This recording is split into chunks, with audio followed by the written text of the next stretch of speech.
Hoje nós iremos abordar um tema extremamente variado, um tema que requer uma atenção muito grande de nossa parte, porque vamos falar de um assunto que ainda, por incrível que pareça, ainda gera bastante polêmica.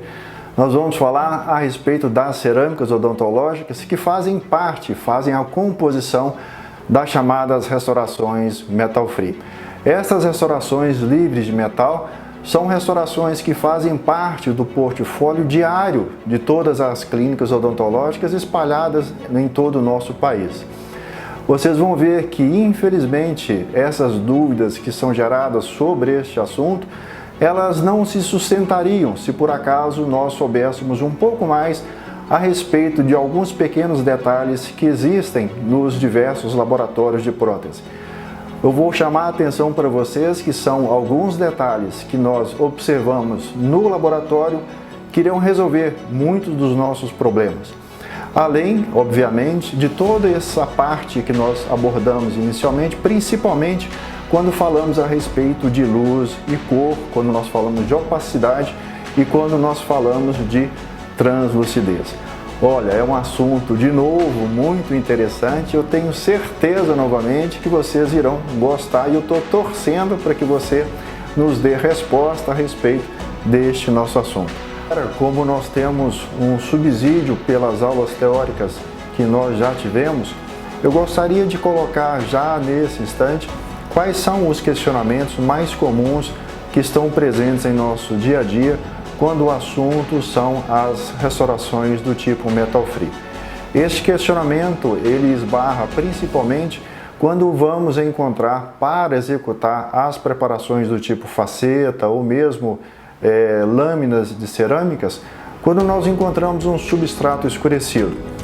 E segundo a justificativa de alguns colegas, para que a gente opacifique aquele substrato escurecido, nós temos que pensar em duas situações elementares. Essas situações seriam: a primeira delas, eu tenho que realizar preparações cavitárias, seja ela preparo parcial ou preparo total, se eu estou pensando em cerâmicas metal free, com um volume de desgaste do substrato um pouco maior, próximo aí talvez a 1 milímetro de desgaste desse substrato escurecido. E o outro questionamento que os colegas colocam é que, independente do desgaste que você executa, a própria cerâmica ela tem que ter um volume de material para que ela compense, uma vez que ela é translúcida por natureza, que ela compense o substrato que está ali escurecido. Ora, vocês já tiveram a aula teórica a respeito de luz e cor, onde nós mostramos que para se opacificar um determinado substrato escurecido, eu tenho que pensar inicialmente em quê? Na natureza daquele objeto que eu vou utilizar como opacificador. Então, se eu vou utilizar uma cerâmica odontológica, a natureza dessa cerâmica é a translucidez. Então, naturalmente, pensaríamos em um volume maior da cerâmica, uma espessura maior dessa cerâmica para compensar o substrato, o escurecimento do substrato. Mas será que hoje em dia mesmo a resposta é essa daí? Passa pelo volume da cerâmica e passa pelo volume de desgaste do nosso substrato? Eu tenho certeza que não, porque já há algum tempo, há pelo menos mais de 5 anos, um grande professor, eu diria até para vocês um marco em nossa odontologia, um marco na prótese odontológica, que é ninguém menos do que o professor Paulo Cano, ele já nos ensinou que, mesmo em preparações parciais, por exemplo, do tipo de faceta ou lâmina de cerâmica, é possível se opacificar o substrato independente da cor do substrato. Olhem bem o que está sendo mostrado. Independente da cor do substrato, mesmo que esse substrato seja uma liga metálica. É possível fazer a opacificação desse substrato fazendo uma maquiagem interna nessa lâmina cerâmica, fazendo uma maquiagem pela parte interna dessa faceta cerâmica. É uma técnica que ele desenvolveu já há alguns anos, uma técnica que ele vem mostrando para nós já há bastante tempo, e é uma técnica simplesmente magistral. Foi como eu falei para vocês, depois que o professor Paulo Cano mostrou essa técnica para todos nós, principalmente os colegas que fazem parte da odontologia de laboratório, vamos chamar assim, que são os colegas, os nossos técnicos em laboratório, mudou-se bastante o pensamento a respeito do volume de material a ser gasto em função da opacidade das cerâmicas odontológicas.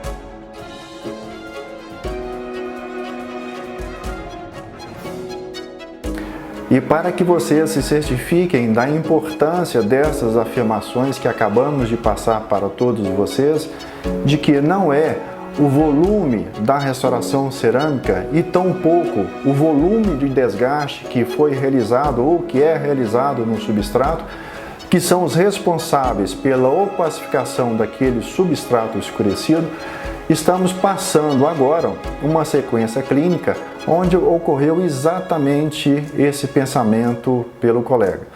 Nós verificamos que ao remover essa restauração, que estava mostrando inicialmente características acinzentadas, vocês percebem que, primeiro, o volume da restauração cerâmica é muito grande. Depois, o desgaste dentário que foi realizado no substrato é muito grande. E terceiro, o núcleo metálico que está ali, que obviamente é algo a ser opacificado, se tentou realizar a opacificação do mesmo mediante o uso de resina composta. Então vocês verificaram que a tentativa de utilizar opacificação de núcleo metálico fundido com resina composta, que é uma técnica realmente válida, mas não nesse caso especificamente. O volume de restauração cerâmica é muito grande, junto com um volume de desgaste dentário, não resolveu o problema de acinzentamento dessa mesma restauração. E por onde que passa, então, a resolução deste caso? Ora, nós sabemos que é um caso de resolução de fato difícil, mas a resolução desse caso, ele passa primeiro pela técnica utilizada para a confecção desta restauração metal free. Certamente, existem outras possibilidades de resolução deste mesmo caso, mas se nós vamos insistir com as restaurações metal free, nós temos que observar, ou melhor, o técnico irá observar qual o tipo de cerâmica que ele irá utilizar.